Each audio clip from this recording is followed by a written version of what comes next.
I had spent 4 hours making that soup, my grandmother's recipe, the one I had memorized as a little girl standing on a wooden step stool in her warm, flour-dusted kitchen. And in one casual, indifferent motion, my husband poured every last drop of it down the drain. "What is this slop again?" he said, rinsing the bowl with the bored efficiency of someone clearing away a dirty napkin, his voice carrying that particular lilt of a man who doesn't realize he's being cruel, because cruelty has become so ordinary for him. My mom cooks better. I stood at the kitchen counter with a dish towel still folded over my arm, watching the pale golden broth spiral down the drain in lazy, glittering circles. And I told myself I was overreacting, that he was just tired, that he had meant it as a joke. I was very, very good at telling myself those things. What I didn't know yet, what I could not have possibly known, standing in the kitchen I had purchased with 4 years of my own savings, in the home I had worked 12-hour days to afford, was that the soup was the smallest, most visible symptom of something I had been steadily refusing to see for a very long time. The soup was the moment the curtain slipped, and once it slips, even a little, you cannot pretend the stage behind it is empty. My name is Clara. I was 31 years old when all of this began, and I had been married to Jason for 3 years. We lived in a house in the kind of quiet suburban neighborhood where the lawns are kept neat and the neighbors wave from their driveways.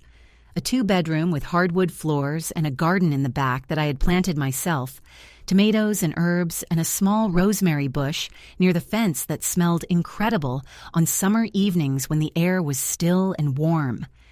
The house had been mine before the marriage. I need you to hold on to that detail because everyone else involved in what came next seemed to forget it with remarkable convenience. I worked as a project manager for a mid-sized logistics company. The hours were long and the demands were constant, but I was good at it, and I had climbed steadily upward over 5 years until I was managing a team of 12 people and earning a salary that covered the mortgage, the utilities, the groceries, and still left enough at the end of each month to put aside for the future I believed we were building together. Jason worked too. He was a graphic designer, freelance, which meant some months were full and others were very quiet. And during the quiet months, I never said a single word about it. I carried us both without complaint because that is what you do when you love someone, or at least that is what I believed at the time. Jason was charming. I want to be honest about that, even now, even after everything. He was funny and warm in that particular way of men who have never had to work very hard to be liked. He laughed at his own jokes before he finished telling them, which I had found irresistible when we first met at a mutual friend's birthday party 3 years before our wedding. He brought me coffee in bed on Sunday mornings. He remembered that I hated cilantro and always pushed it to the side of his plate at restaurants so I wouldn't have to look at it. He knew exactly what kind of movie I needed depending on my mood without ever asking. There was a version of Jason, the version I had fallen in love with, who was genuinely, warmly kind. I have to hold on to that truth even now because it explains why I stayed patient for as long as I did, why I kept smoothing things over, why I kept making the soup. His mother's name was Brenda. She lived 40 minutes away in the town where Jason had grown up, in a house so stuffed with family photographs and embroidered throw pillows that it felt less like a home and more like a museum dedicated entirely to the legend of Brenda herself. She was a small woman, not more than 5'3", with sharp eyes behind reading glasses she always wore, pushed down her nose, and a warm smile that she deployed with the calculated precision of a chess player moving a piece. Never impulsively, always with a goal 3 moves ahead. She smelled of lily-of-the-valley perfume, always a little too strong, the kind that lingered in a room long after she had left it, as if she wanted to make sure you knew she had been there. I had learned very early in our marriage that criticizing Brenda in front of Jason was like pressing down on a fresh bruise. You could feel the wince before it came. In the beginning, I had genuinely tried with her. I had invited her to dinner and listened to her stories about Jason's childhood with sincere attention. I had thanked her, warmly and sincerely, for the casseroles she brought over unannounced and put them in the refrigerator with a smile that I worked hard to keep from looking strained. I had swallowed the comments about my housekeeping. "Clara, love, I noticed the baseboards in the hallway.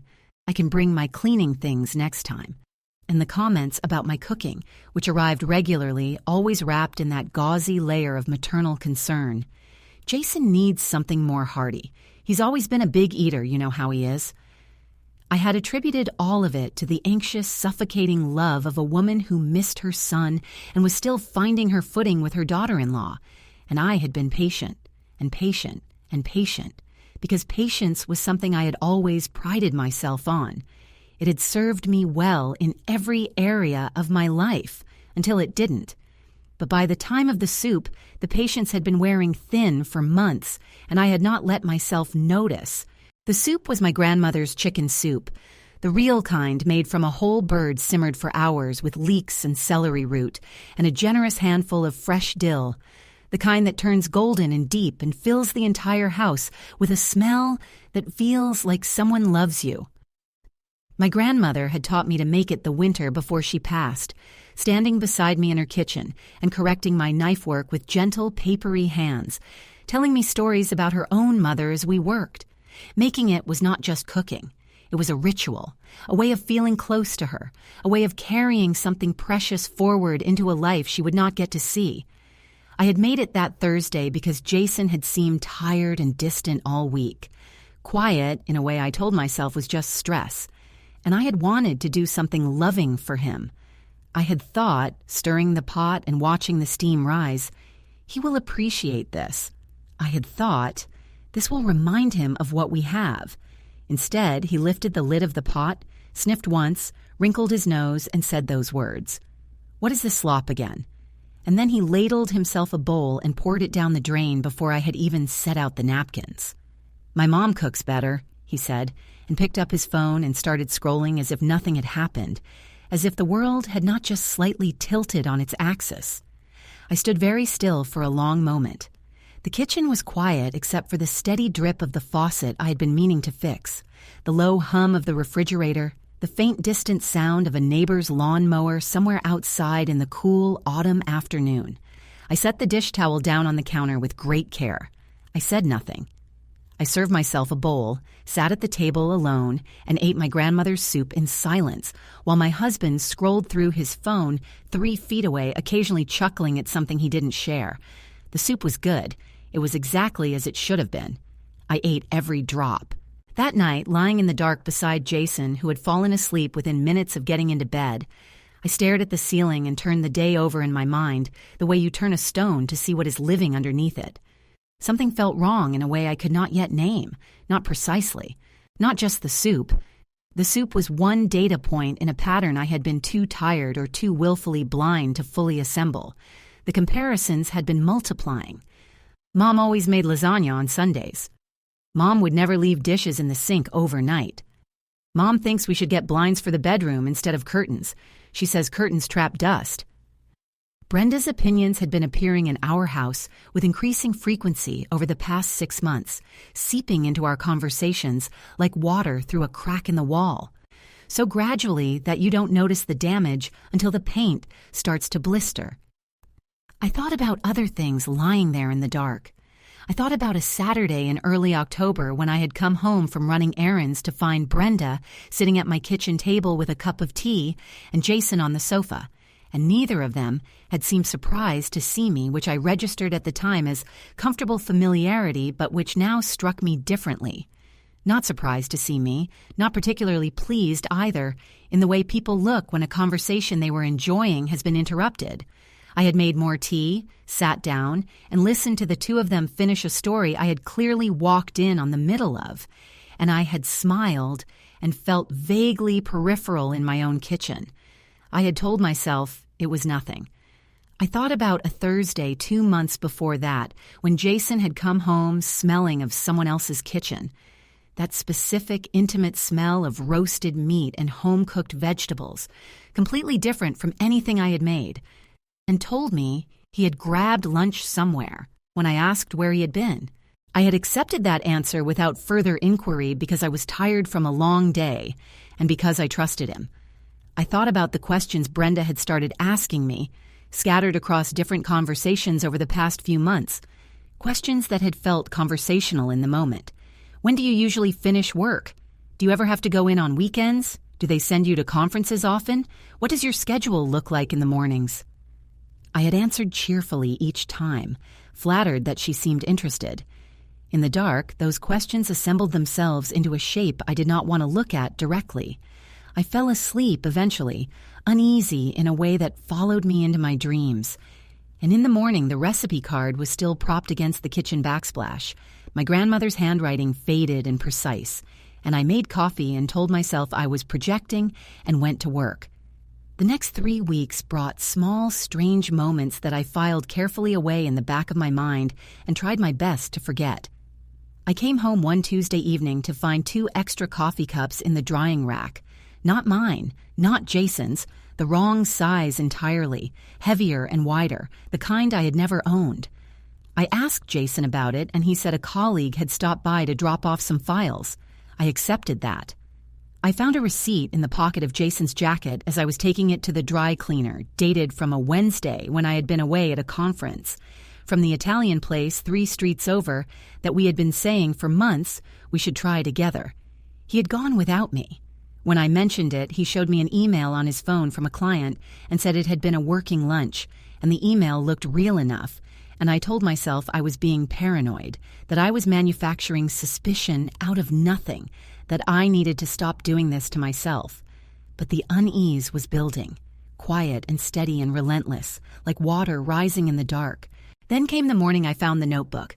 It was a gray Tuesday in November, cold enough that I had the heat on for the first time, the radiators making their familiar ticking sounds as they warmed up. Jason had left early for what he said was a morning meeting, and I was working from home that day, setting up my laptop at the kitchen table with a second cup of coffee still steaming beside me.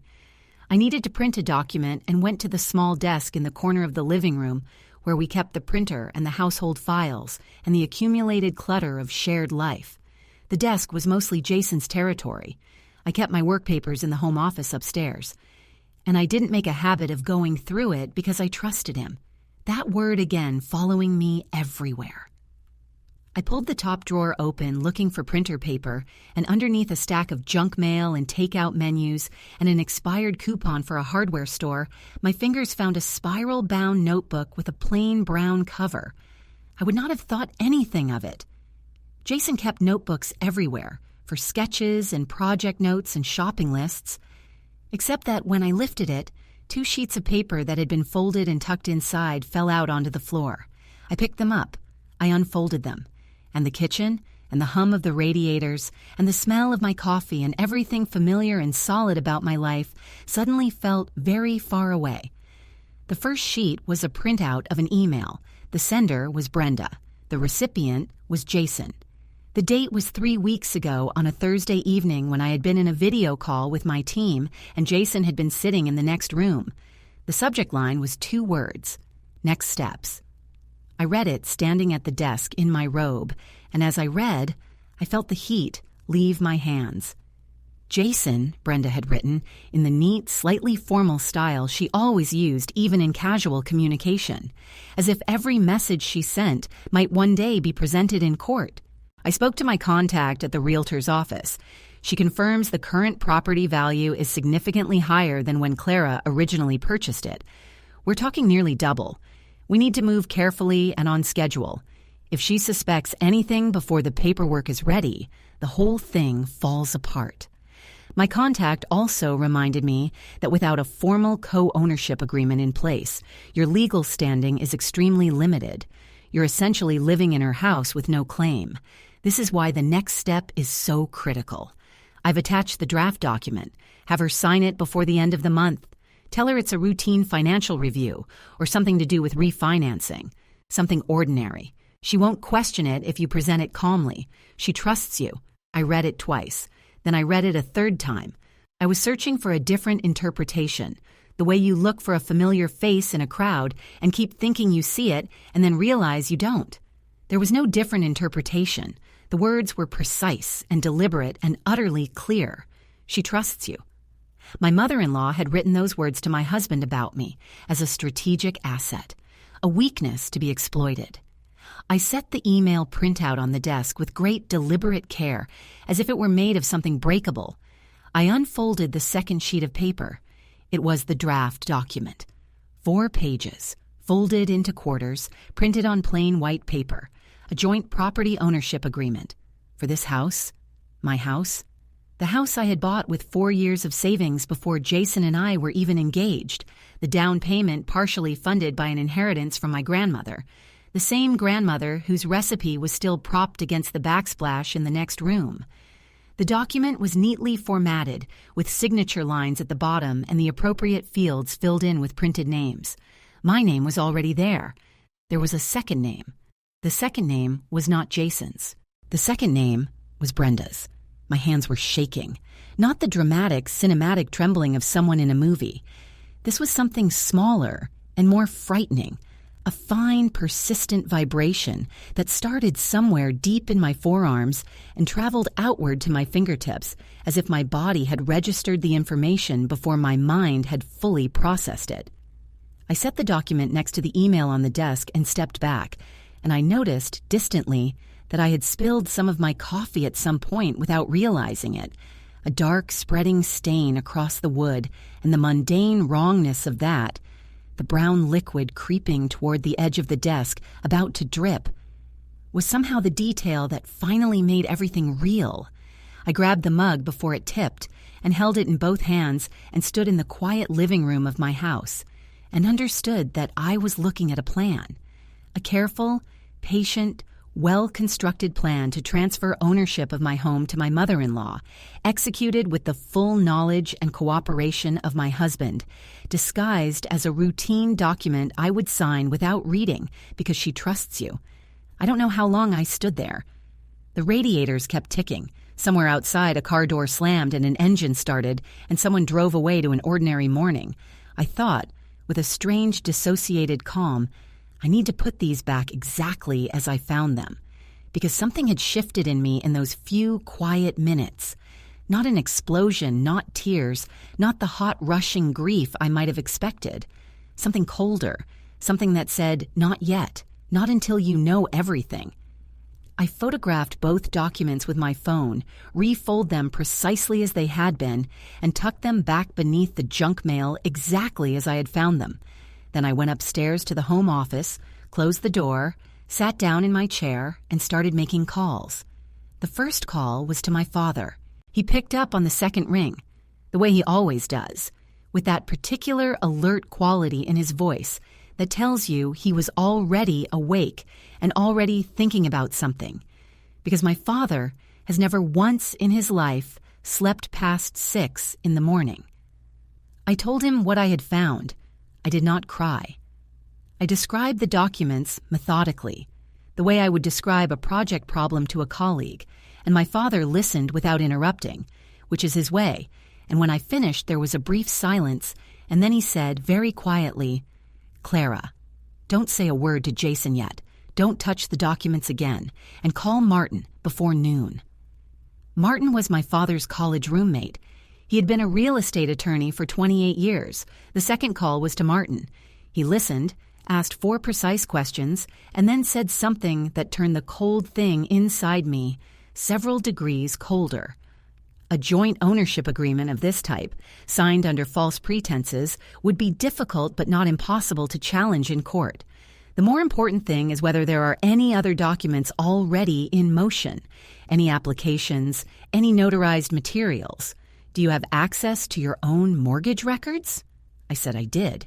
He told me to pull them that afternoon and look for any modifications, any additional signatories, anything filed in the past 6 months. He said he could see me Thursday. I said I would be there Wednesday.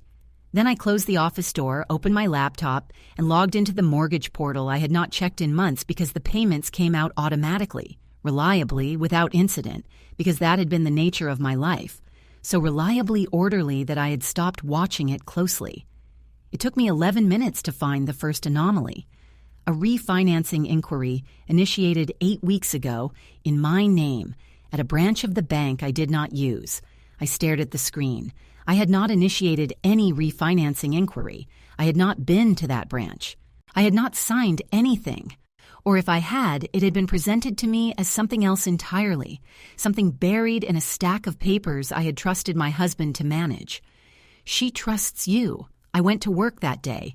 I sat in meetings and answered emails and gave feedback on a proposal from my team, and no one could tell, I think, that anything had changed because I had spent 3 years becoming very good at holding myself steady on the surface while something complicated happened underneath.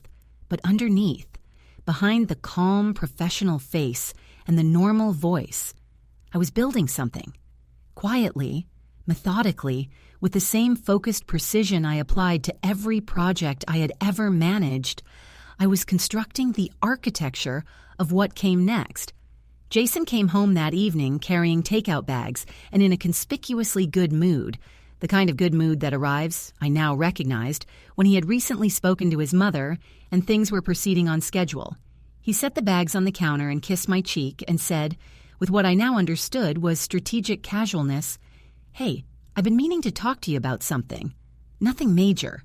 Just some financial paperwork my mom mentioned. Something about protecting the house value, refinancing options. I don't totally understand the details, but she has a contact who can explain it. Probably just needs your signature on a few things." He said all of this while unpacking containers of Thai food, his back partly to me, his voice light and easy. "Her contact can come by this weekend if that works."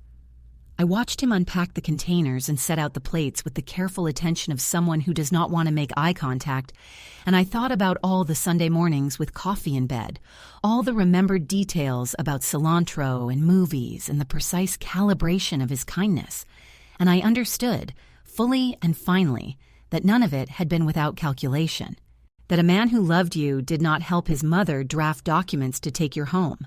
That warmth could be a tool the same as anything else. "Sure," I said. "That sounds fine. Let me know when."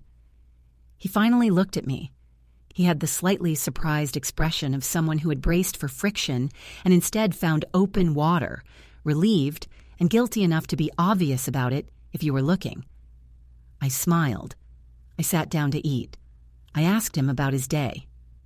Wednesday morning, I was in Martin's office at 8:45 with the photographs of both documents on my phone, the printout of the refinancing inquiry, and a folder of my original mortgage documentation going back to the initial purchase. Martin spent 40 minutes reviewing everything with the focused quiet of a man who has seen a great deal of damage done to people through paperwork and has long since stopped being surprised by it. Then he set his pen down and told me what he had found. The refinancing inquiry was fraudulent. It had been filed using a copy of my signature. He pointed to the scanned version on his screen, showed me how the signature sat slightly differently on the page than a naturally written one does, how the pressure points were wrong. Someone had traced it or digitally replicated it from another document. The application had not yet been processed to the point of legal consequence, but it had been opened, and it had been opened with the clear intention of eventually presenting me with papers to sign that would effectively restructure the ownership of the property under the guise of better mortgage terms. Once I signed, Brenda would become a legal co-owner. Once she was a co-owner, she would have the right to petition for a forced sale. Martin said this last part evenly, professionally, with the practiced delivery of someone who delivers difficult news regularly, and I held my coffee cup with both hands and absorbed it.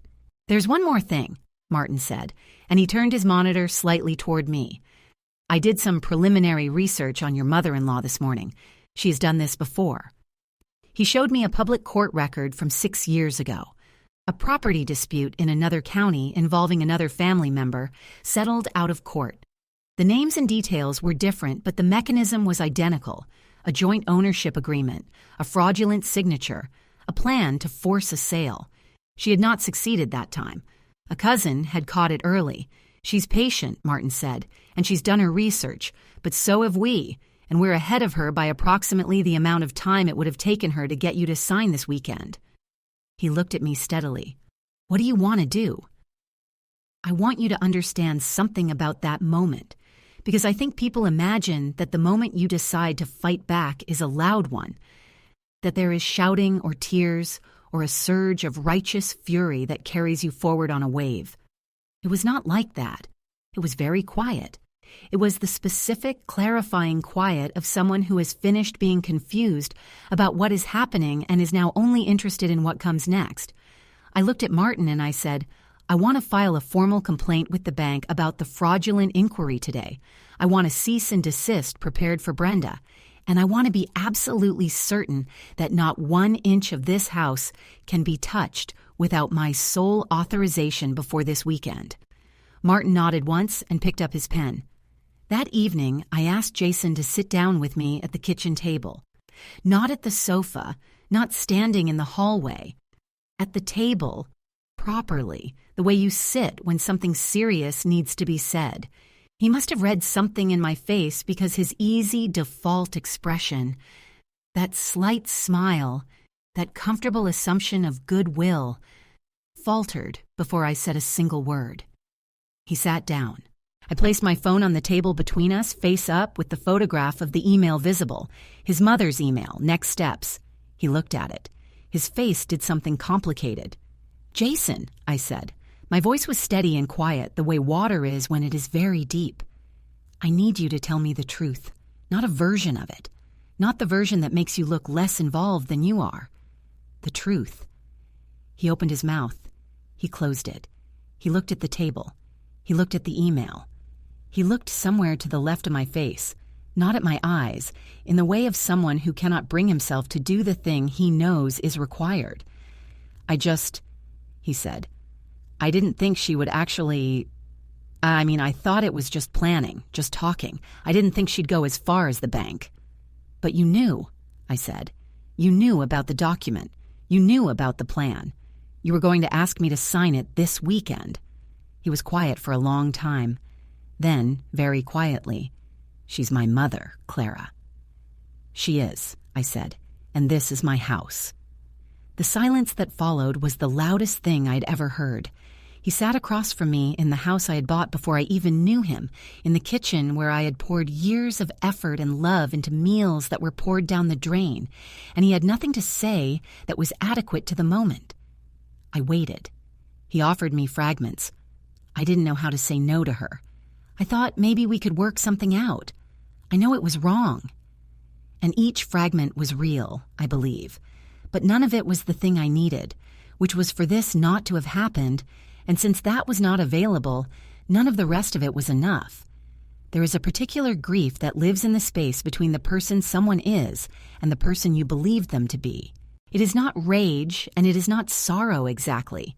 It is more like the specific exhaustion of finally setting down something heavy that you have been carrying for a very long time and realizing how tired you actually are.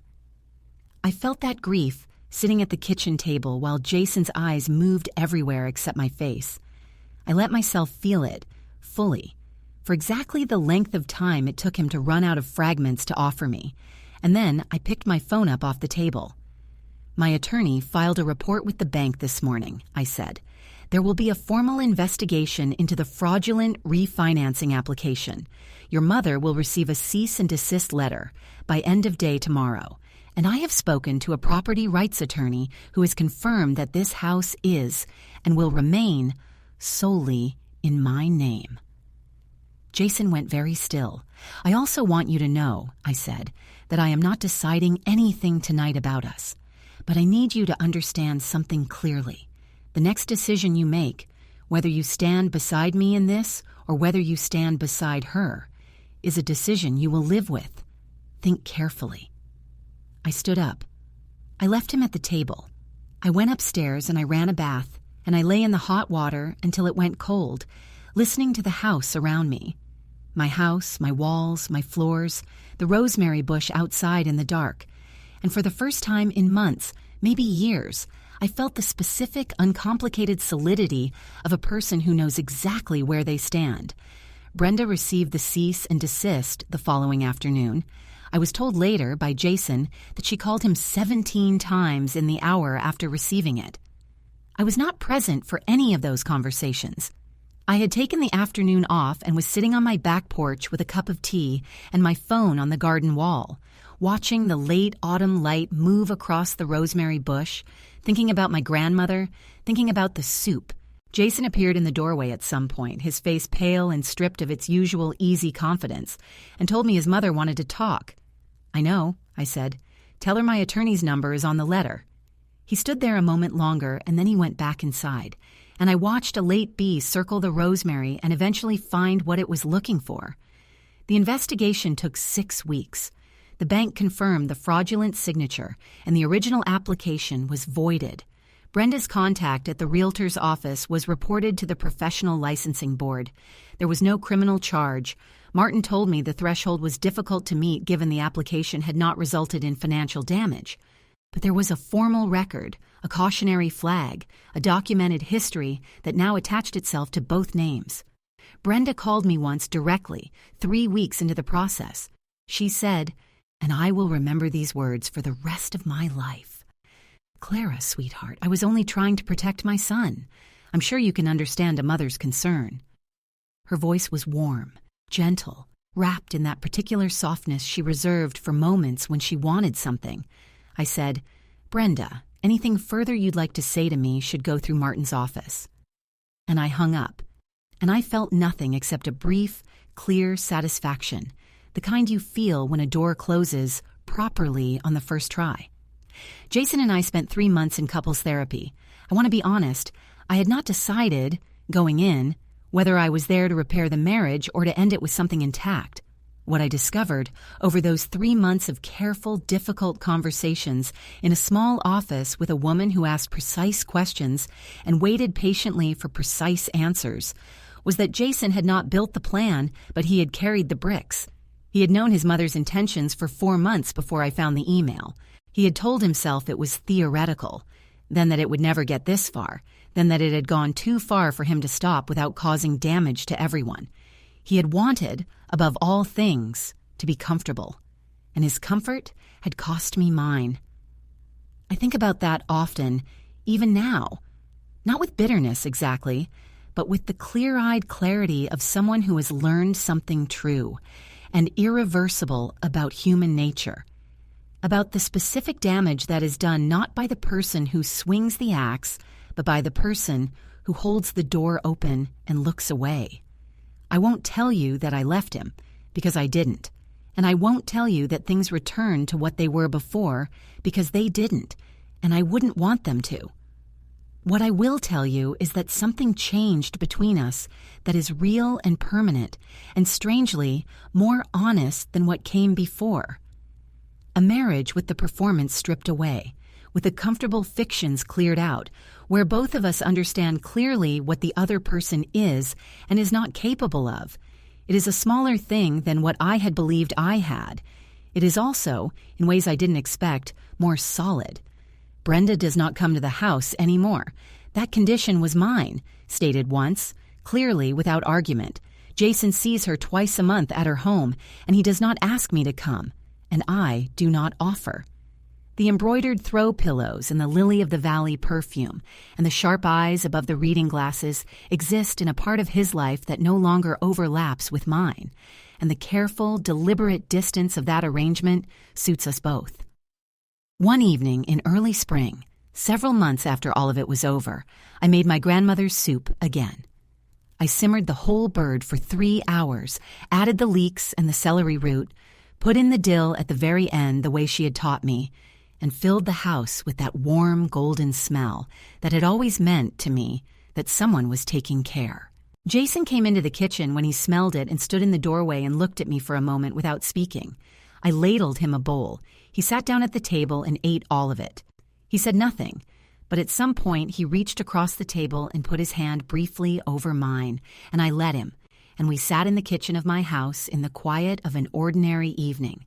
And outside, the rosemary was blooming green and sharp and clean after the long winter, and I thought of my grandmother, and I thought, I am still here. I am still standing. And this house, this table, this soup is mine.